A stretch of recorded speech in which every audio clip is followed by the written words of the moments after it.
Today we are making a small shack for any of your shack-based needs. For us, this is a shack we're creating for which the party will follow the inhabitants back to eavesdrop in on their conversation and, if they feel so inclined, murdering the two individuals inside. The classic tale of any shack, really.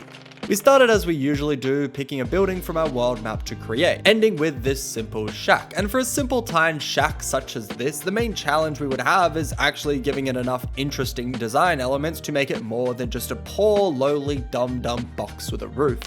Is because I want to make this like a little bit more interesting. I'm going to go to this map over here, and I'm going to give it like a couple of these bushes. And is there anything else we can put there? No, I think that's fine. But when we make this preview over here, we can like do the same thing. So we can get a couple of those bushes and then it'll just be a bit more lively. Because at the moment, obviously, it's just like the stamp itself, which is a little bit boring. It's just a little bit boring.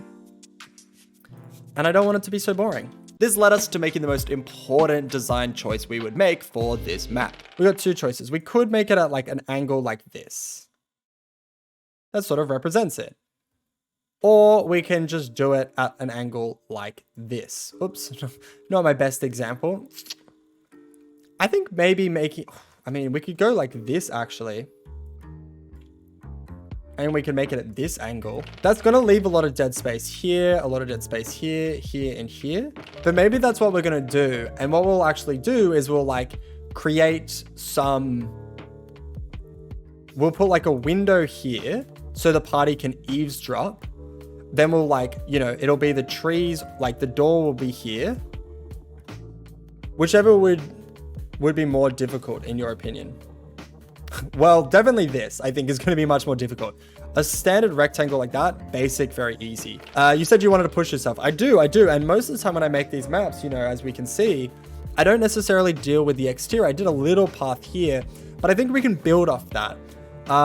Where it's like, we have a little bit more of the exterior around this than what is just the map itself. We can actually sort of really flesh out the exterior.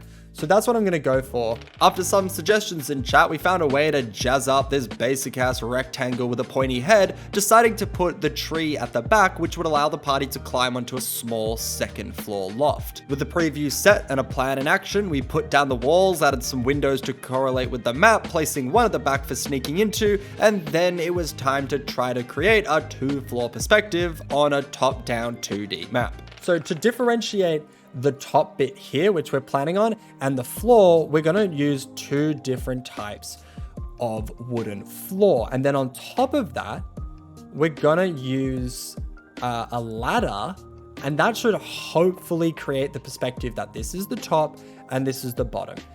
Let's see how it works. Well, that's what I've got in mind at the moment. Ladder. Yeah. Okay.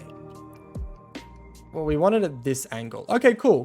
Sometimes when you turn things, it looks fucking ganked, but that kind of works. The other thing we can do is we can actually have it be a long table instead. Because, flooring is quite different from what is like a little loft area. So I think having it be like these long wood struts kind of gets the energy across of a loft area better than actual furniture.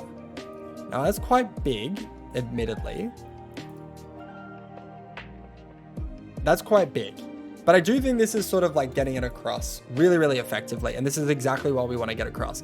And you can definitely tell, okay, this is one floor and that's another floor. I did realize the floorboards are kind of at this like diagonal. I wonder if there's a way. I really don't think you can change the rotation. Oh shit, motherfucker. There we go. Every time I think like, oh, you can't do something in Inkarnate, I just like, it's like, yeah, you can. And there's some things you can't do, but I have learned a bunch of techniques today, which I'm really happy with. Oh, look, this is great. Yeah, and I think this is really working as it's like, in the sense of it's like, it's going into it at a perpendicular line really helps to differentiate this space. Awesome. Feel good about that. The blueprint decided upon, I wanted to work on matching the rest of the preview to the map. We added the tree, the bushes, the crate, and then I attempted to create a blending effect. Currently, this full-headed fool of a shack was on a black void background, but I wanted to add the effect of having the grass bleed into the void, capturing the energy of the surrounding terrain demonstrated in the preview without filling out the whole map with it. The reason for this is because I didn't want the thick skull shack's grass to entirely absorb the preview's grass, giving them the sense of separation. To achieve this, I placed higher opatency grass around the shack walls, then made strokes away from the shack, decreasing the opatency as I went, trying to create the feeling the grass fades into the void the further it goes from the shack. I think this led to a pretty nice visual. Definitely not the best, but an idea we can continue workshopping in the future. We added the path and tried to look for something which could be the small steps to the shack, which unfortunately had been inflicted with stupid brainness, a terminal disease it would never recover from. Sweet. So yeah, I think this has done a good job of getting that perspective. Let's see if we can find something to do those like planks of wood. I really don't know if there's going to be anything, but we need like a long piece of like metal. Oh, actually, maybe this blue rug. I know it's not blue, but it's like, it's not blue, you know? That's way too blue. That's way too blue. That's way too blue. But it's not the wrong idea, I don't think. After the foolish folly that was the blue rugs, we ditched those dorks and placed down some stone slabs, which worked a lot better. With 3 sides complete, it was time to address the 4th and most vacuous of all the sides. And I think it's okay if it's a little bit like overdone, because we do just have like a big side of the map that is empty, right? Like this is quite a large empty space, and I think it's okay to like sort of put the effort in and try to like just give it a little bit more. Like I think this tree stump, you know, is going to sort of help with that, even if it is like probably like too many cooks, too much salt in the stew sort of energy. I think like on maps like this, where like just having that much negative space is not necessarily helpful, and just like throwing in like 1 or 2 small extra stuff, even if it's like a tree, even if it's just like desert plants, stuff like this, even if it's just like some rocks, honestly. With the hot and borderline genius suggestion of rocks in my head, I decided to use a stamp I had only just noticed for the first time, a cat, which is great. Who doesn't like cats? Awesome. Okay, now that we've done the outside, now we can do the inside. And I think, you know, we don't have to overthink this. We can have bedrolls, because I think this is going to be like a pretty classic abandoned shack. So I think having it be have that energy and having like some separate bedrolls, some broken items is probably what the interior is going to be. And these 2 aren't necessarily like friends. They've like become accomplices, but you know, after they do this moita, they go in their separate ways. So we don't have to have them like next to each other or together.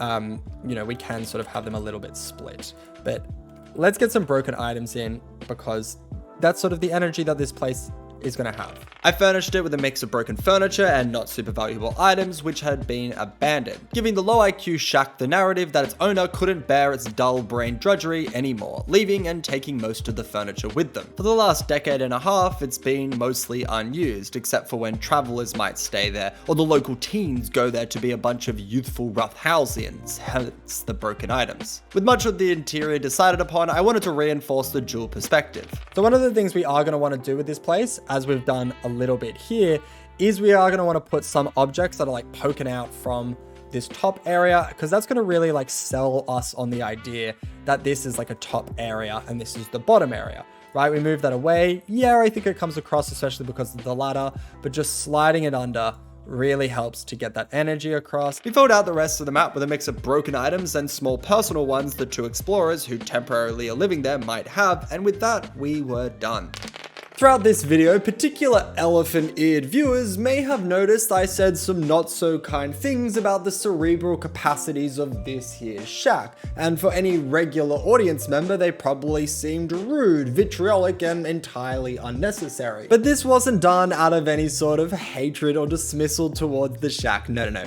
The thing is, this Shack and I are actually best friends. Here's us in our weekly bowling competition competing with our team, the Knock'em and Sock'ems. Here's us getting turned in a dance club during our youths, and here's us staging the moon landing with Stanley Kubrick. So I just want everybody to know that all those comments weren't done in a mean spirit and were really just one bestie roasting another bestie. The truth is, this map was actually really fun for me to make on a personal level, as I finally got to immortalize a truly excellent, one-of-a-kind shack I get to call my friend. It's always useful to have a shack map on hand when playing D&D in case you ever need to be there, and if you have this one available to you, well, then you really can't do any better. And that's the video. Thank you so much for watching. Make sure you subscribe to the channel for more weekly D&D resource creation. Also, check out the Patreon if you want to support the channel, or you want access to that map, or like 100 other maps, or a bunch of quests, etc, etc, etc. And as always, I will see you in the next one. Bye!